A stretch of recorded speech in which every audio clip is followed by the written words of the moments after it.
friends, so today we're going to hear a story from the storybook collection. So this is the second book. I have already completed one book of the storybook collection. This is a Disney book.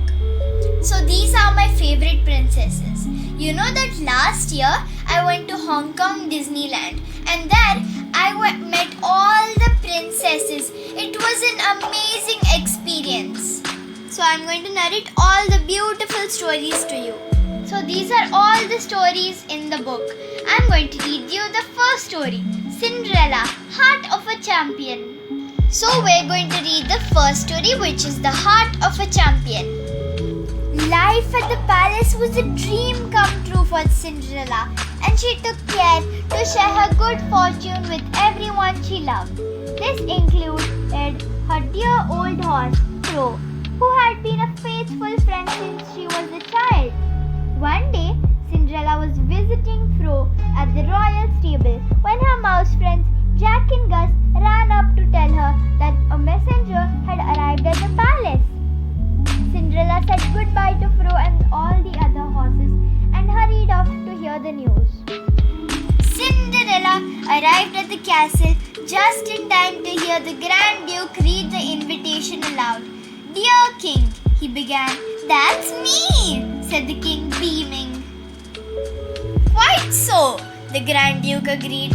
"Ahem, you and your family," he read on, "are humbly invited to attend this year's annual Royal International Horse Show to be held exactly 1 week from today. Please choose one member from your royal household to represent you in the competition." "Whoopee!" exclaimed the king. "I love horse shows. Blue ribbon, here I come."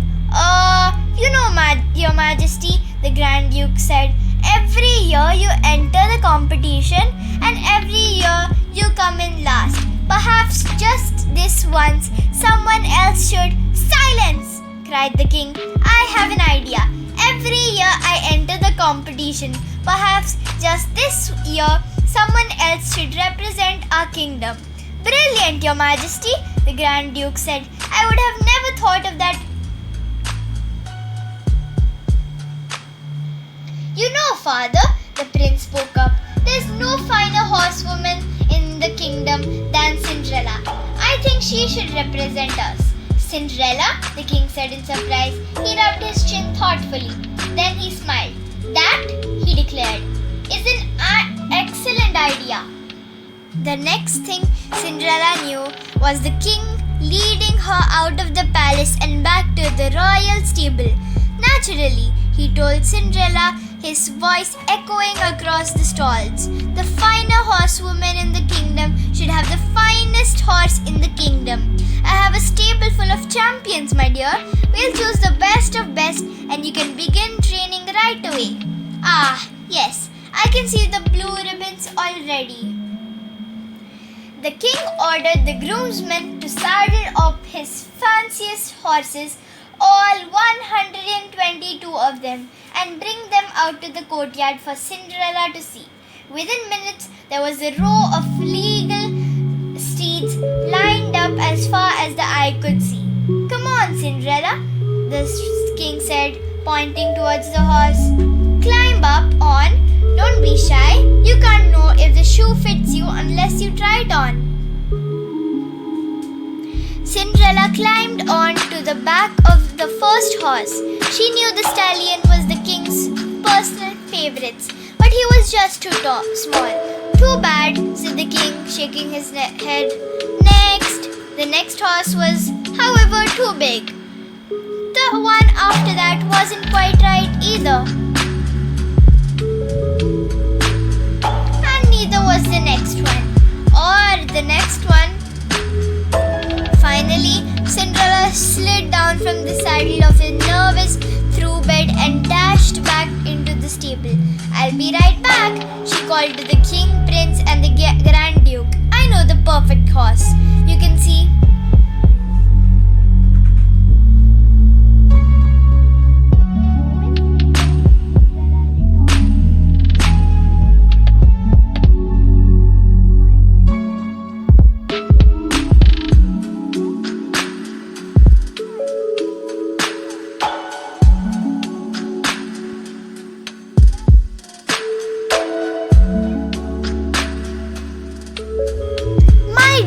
the king said, turning up his nose.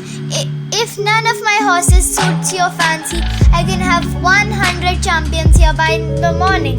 Fro may be old, said Cinderella, but he has the heart of a champion. And with that, she saddled Fro and swung herself up. Come on, Fro, she told him. Let's show what you have got. So this is the king, this is Cinderella, and this is Fro. But the first thing Fro did was trip over by a nearby water trough. Cinderella flew over Fro's head. She landed in the trough with a splash. The other horses whined with laughter. Fro hung his head. Don't worry, Cinderella said to the king, as well as Fro. By the next week we'll be ready. Every day for a week, Cinderella and Fro trained for hours, but Fro kept making mistakes. No matter how sweetly Cinderella urged him, he missed every jump, and no matter how firmly she stirred him, he took the wrong turn in every time. Oh, Fro, Cinderella said, patting his shaggy head, I know you can do it, but no one else has quite sure, especially not Fro. At last, it was the night before the royal horse show. Please don't worry, Cinderella told Fro. You're going to be wonderful. Tomorrow will be fun. But Fro didn't seem to believe her. Did someone say fun? A voice asked. Cinderella turned around. It was her fairy godmother. I overheard your little mouse friends talking, she explained. They said you need a miracle. So here I am. Cinderella laughed and shook her head. Oh, that's kind of you, she said. But we don't need a miracle, just a good night's sleep. My dear, her fairy godmother whispered, I know Fro can win, and I know Fro can win. But our friend Fro doesn't know it all. What he needs is a reason to feel confident. And with that, she raised her magic wand and waved it at Fro. To Fro's amazement, glass horseshoes appeared on each of his hooves. With these horseshoes, you will never miss a step, she told Fro, sneaking a wink to Cinderella. And while I'm on it, she added, bibbidi bibbidi boo. She waved her wand again. Instantly, a golden saddle appeared on Fro's back, and Cinderella's simple dress became a beautiful riding habit. How can we ever thank you? Asked Cinderella. As you said, replied Fairy Godmother, just have fun. So here's the beautiful riding gown, her saddle, and the glass horseshoes. The next day at the horseshoe, Cinderella saw many more fine horses than she had ever before. They all looked like champions, but so did Fro. He held his head up and stamped his hooves proudly. The king himself could hardly believe that Fro was the same horse that he'd been watching trip and stumble all week long. Fro cleared every jump with ease and never took an awkward step or a wrong turn. He even managed a graceful little bow at the end, and all thanks to the magical glass horseshoes, or so Fro thought.